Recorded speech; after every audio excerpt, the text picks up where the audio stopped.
So I saw this small funny video of this old professor, I think from Stanford, who is having to teach online for probably for the first time in his life. He's an old professor, and he's standing on a dais, and on the first row he has placed some dolls on the chairs so that he knows who to address. The pandemic has led to huge impacts that will have effects in the long term in academia. So we talked to professors about its impact on teaching and what they think about it. Let's head on to see what they have to say about this new normal. So personally, I always like live sessions with the students. I saw that it took me, I think, 6 days. I'm able to prepare maximum 2 to 3 lectures, not even that. I'd been working for last 2 to 3 days. I could prepare only 10-20 minutes of lecture. I'm spending a lot of time because when I think this is to be delivered via online mode, then I'm not there, so I cannot also get a feedback. So I have to break into smaller components and then reach. And other than that, say other in the classrooms also, at least I can use some cartoons, some schematics from the books. But I think here I have a restriction that we also cannot use a copyrighted material. So that also we have to now draw. Other than that, also our screens, though I have a touch screen, but apparently when we write something on it, it doesn't come out as good as if I write on a paper. So spending a lot of time, I think, on creating the cartoons and all, it taking a lot of time. In our kind of teaching, interaction is very important. It's like the difference between Western classical music and Indian classical music. In Western classical music, you will see this huge ensemble, violinists, celloists, everybody, and a conductor. And that conductor is going about conducting according to a very well laid out plan, right? Everything is pre-decided and rehearsed. On the other hand, Indian classical music is like this one guy with a tabla player, one sarod player with a tabla player, continuously improvising and trying to figure out what people are getting, and there's a lot of room for improvisation, and he does not have a very well laid out script in mind, right? So that is the kind of teaching that we do. We don't teach in schools. We have a loosely formal structure where I have in mind what I am going to tell you. It's not that I come unprepared to class, but at the same time, I have to look at your faces, try to make out what you are thinking, whether you are getting it, whether you are playing on your mobile. I have to do that. So I miss that. Online doesn't give me the opportunity to do any of that. It's not that, you might say that, oh, you have gray hair and you have been teaching like this for a long time, so you are averse to change. I'm not. I know that there are important benefits of online teaching. Those benefits are important for certain kinds of teaching, not the kind of teaching that we do. Especially beyond third year, fourth year, postgraduate, PhD level, the kind of teaching that we do is not conducive to the online mode. But still, I'm going ahead and doing it because there's no way we can make you guys lose a whole semester of your career. I actually have really no personal idea what does it mean for a student or for me to attend a whole 3-month or 4-month lecture online, completely online. And I mean, especially if this is a basic course or an advanced course about which I didn't know anything. So learning something from scratch. If the video connection is good, audio connection is good, it's possible to do it. But I think for the students, even BTech students, it is harder and slower to learn online. I mean, these completely new things from scratch, I think they find it harder. A main problem might be to maintain the motivation. So you are seeing somebody on video trying to explain to the whole class, like 30 kids or maybe 100 kids, trying to explain an idea.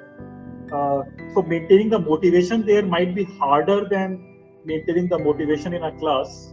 But I mean, it may also be a function of practice. So maybe if it continues for 1 year, then maybe you learn and you adapt and you you can keep motivation? Definitely, I would have preferred speaking in the class, because I would like to go to the whiteboard and teach, right? But Right. given the circumstances, I will record everything in the whiteboard, maybe save it in my phone. Challenges are, of course, I need computer infrastructure at home, a good phone, a good connectivity. So all these are challenges, but definitely I would have preferred there in the class. I certainly love in-person lectures. So classroom-based teaching is certainly more fun and enjoyable for both. You can do a lot more than just teaching. You won't be able to give your student the kind of individual attention that you can as an online teacher. Just by looking at them, we are able to understand how they are liking the lectures, how they feel, what problem they are having.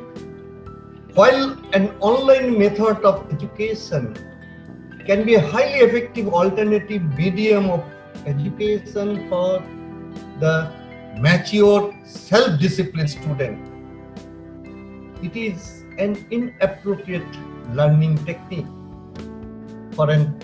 for more dependent learners. Continuous assessment becomes difficult in online teaching as well. What changes is the quality of feedback. So you are not getting any questions from the students now. These days, anyways, since the classes are big, so out of 100, 200 students, only very few attend, and then very few ask questions. But these few who ask questions, they are bright. So their questions can actually correct the mistakes in a class and can direct the class. I mean, even if 3 students are bright who are asking questions, it can mean a lot for the course. So actually it is not the number of students who are asking questions, but the quality of questions. And that quality is still there in person classes, which is now completely zero in this pre-recording. See, teaching and learning has different modes. One mode is, of course, what you do in school and maybe in your first, second year courses, where somebody who knows some textbook material like MOS, which was more or less what was there in the textbooks. I came because I had the privilege of knowing it before you. I came and taught you. That's one mode of teaching and learning. The next mode of teaching and learning that you enter is when you do, say, like elective courses, where you are gaining knowledge that is not necessarily textbook. You are gaining knowledge which is, say, based on experience, based on research, based on more obscure sources. Beyond this, there's not much teaching involved. It more or less teaching and learning sort of merge into some kind of collaboration. Okay. And that collaboration is you learn by doing, you learn by listening to others, you learn by reading on your own. And that is the mode of teaching that you enter after you leave your, let's say, undergraduate. So all except the first category of teaching learning, which is basically classroom based textbook kind of material being imparted to you. Apart from that, everything is very dependent on individual interactions. In-person lecture, what happens is you get the feedback of the student right away. You can look at their faces and you know whether they have understood something or not. Also, I think students feel more comfortable asking questions. The interaction is typically more. And therefore, as a teacher, you feel better that you have been able to make somebody understand, because you can see the facial expression changing when somebody understands a topic. Right? On online education, most of the time, at least whenever I have given lectures, people switch off their videos so that you can't even see the student. So the feedback is really non-existent. I mean, there are some chats that happen in parallel, but really not the same level. So I would personally think that I enjoy in-person teaching a lot more than online teaching.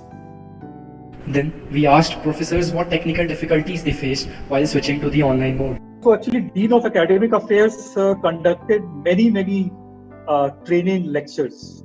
I mean, there were many points which were discussed in these presentations, things that instructors should take care of. What I do is that I have my notes from the previous classes available, and using the notes, I write it on my pad as if I would do on a blackboard. So I don't use slides. So it is actually a dynamic handwritten note which I prepare. The work involved in offering a new course will be the same if I taught in person to a class or if I am pre-recording it, because it is just to create these notes. I mean, I have to survey the literature and I have to create the notes, and then using those notes, I have to just give the, let's say in a class I would have used the blackboard, and now in pre-recording I use my digital pad. Actually, we are not used to it and not prepared mentally as well. There were difficulties at the beginning. Certainly, there are more challenges which we need to solve as a community as soon as possible. When we talk about online, you have to be very professional, and it is just like the natural versus action-oriented teaching. When we talk about the lectures, there is a possibility of mass production of lectures. You have on any given course, you may have n number of teachers talking about the same.